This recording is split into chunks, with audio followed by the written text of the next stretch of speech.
ناظرین السلام علیکم، میں محمد اظہار ایشین ٹی وی نیوز میں آپ سبھی کا استقبال کرتے ہیں۔ آئیے دیکھتے ہیں 21 نومبر کی اسپیڈ نیوز۔ کانگریس کے سابق صدر اور لوک سبھا میں قائد حزب اختلاف راہل گاندھی نے سماجی انصاف کے لیے ذات پات کی مردم شماری کو ضروری قرار دیتے ہوئے کہا کہ تلنگانہ حکومت نے ذات پات کی مردم شماری کا 70% کام مکمل کر لیا ہے اور جلدی اس کام کو مکمل کر لیا جائے گا۔ راہل گاندھی نے کہا، ہماری حکومت نے تلنگانہ میں ذات پات پر مبنی مردم شماری کا 70% سے زیادہ کام مکمل کر لیا ہے۔ جلدی حکومت کے پاس پوری ریاست کا تفصیلی ڈیٹا ہوگا جسے ہم پالیسیاں بنانے اور سماجی انصاف کو مضبوط بنانے کے لیے استعمال کریں گے۔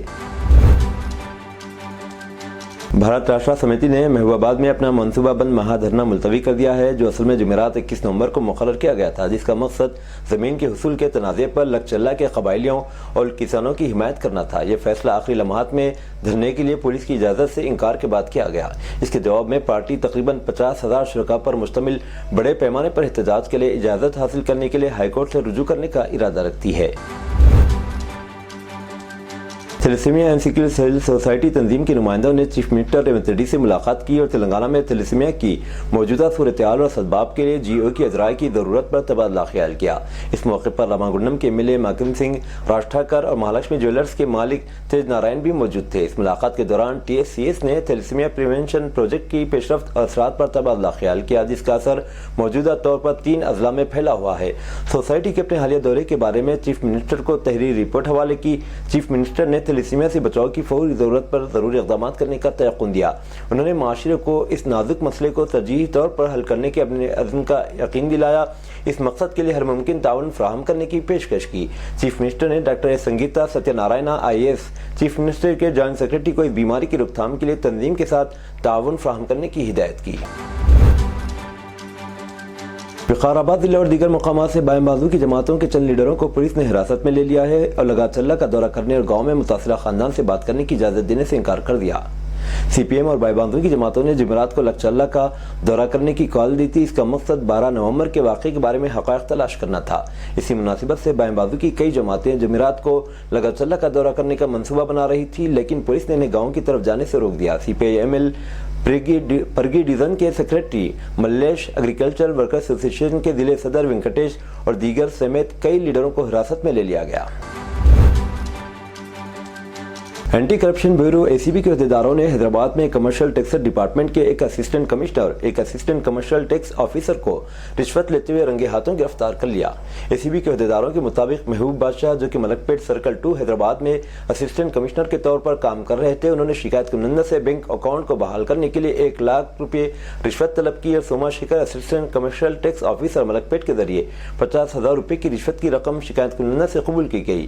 شکایت کنندہ نے رشوت کی رقم کے تعلق سے ACB کے عہدیداروں کے دی، جنہوں نے فوری طور پر کارروائی کرتے ہوئے دونوں عہدیداروں کو منصوبہ بند طریقے سے رنگے ہاتھوں گرفتار کر لیا۔ سنتوش نگر میں بدھ کی رات نوجوانوں کے گروپ نے ایک 18 سالہ نوجوان کو چاقو کے وار کر کے قتل کر دیا۔ بدھ کی شام کو موحد اور اس کے دوستوں کا نوجوانوں کے گروپ سے جھگڑا ہوا۔ اس کے بعد حریف گروپ کو پتہ چلا کہ موحد اور اس کے دوست درگاہ برہنہ شاہ کے قریب بیٹھے ہیں اور وہ بات چیت کرنے کے لیے وہاں گئے۔ محمد غوث ACP سنتوش نگر کے مطابق دونوں گروپوں کے درمیان گرما گرم بحث ہوئی، جس کے دوران حریف گروپ کے ایک لڑکے نے موحد کو چاقو مار دیا۔ موحد کو فوری طور پر ہسپتال لے جایا گیا، جہاں بعد میں زخموں کی تاب نہ لاتے ہوئے چل بسا۔ واقعے کے بعد پولیس جائے وقوع پر پہنچ گئی اور اعلیٰ حکام نے تحقیقات کی نگرانی کے لیے علاقے کا دورہ کیا۔ قتل کے الزام میں 3 افراد کو حراست میں لے لیا گیا۔ مزید تفتیش جاری ہے۔ بدھ کی رات یوسف گڑھ مین روڈ پر واقع ایک auto mobile shop SR auto mobile میں اچانک آگ بھڑک اٹھی، جس سے دکان میں لاکھوں روپے کا مال جل کر خاکستر ہو گیا۔ آگ پر قابو پانے میں تقریباً 2 گھنٹے لگے۔ آگ شب کے وقت تقریباً 12 بجے SR آٹو موبائل کی دکان میں لگی، جو کہ عمارت کی گراؤنڈ فلور پر واقع ہے۔ فائر ڈپارٹمنٹ کو فوری طور پر اطلاع دی گئی اور فائر فائٹرز موقع پر پہنچے، لیکن دکان کا شٹر توڑنے کے لیے JCB کو بلانا پڑا، جس سے آگ پر قابو پانے میں مشکل پیش آئی۔ آخرکار فائر فائٹرز نے 2 گھنٹے کی محنت کے بعد آگ پر قابو پا لیا۔ نوائی علاقے شہر کے کیسرا میں سڑک حادثے میں ایک 35 سالہ شخص کی موت ہو گئی۔ متوفی وی ایلندرا 35 سالہ جو الیکٹریشین تھا، اسکوٹر پر جا رہا تھا کہ وہ کیسرا ایگزٹ گیٹ پر ایک تیز رفتار لاری نے اسے ٹکر مار دی۔ وہ شخص سڑک پر گر کر شدید زخمی ہو گیا۔ اسے 108 ایمبولینس میں قریبی ہسپتال لے جایا گیا۔ ڈاکٹروں نے اسے مردہ قرار دے دیا۔ پولیس نے لاری ڈرائیور لکشمن کے خلاف تیز رفتاری اور لاپرواہی سے گاڑی چلانے کا مقدمہ درج کر لیا۔